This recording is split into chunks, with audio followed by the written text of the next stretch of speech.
Is it worth paying extra for a dorm meal plan, or should I cook and live at home? Firstly, figure out what it's like at the school you're going to. Figure out what the culture's like, if you feel like you fit in there, if it's a good school for you.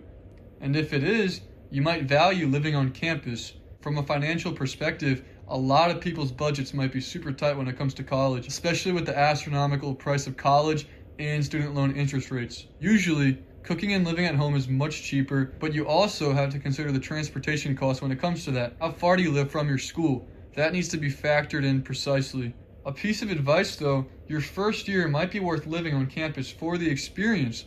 If you've never been to campus, it's really hard to make a decision like this because you don't know what it's like. So a good piece of advice will be to figure out for 1 year what it's like on campus, if of course you can afford it, to really experience this and figure out if it's something you value and if it's worth spending the extra money on. It's really important to consider how dorm meal plans can cost thousands more than groceries.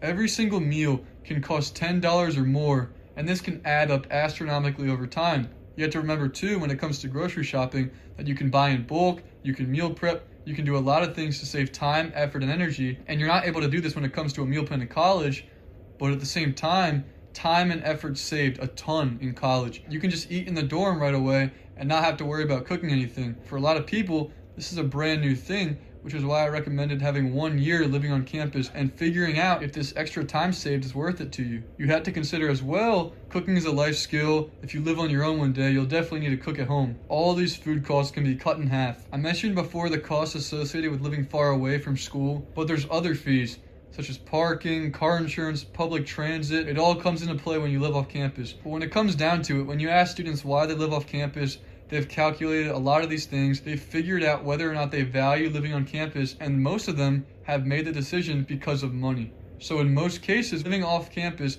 is usually much cheaper. But it's really up to you, especially if you go to a bigger school. In summary, first year dorm life might be worth the experience. After that though, for most people, you should definitely consider living off campus because at the end of the day, it's really a budget-friendly move.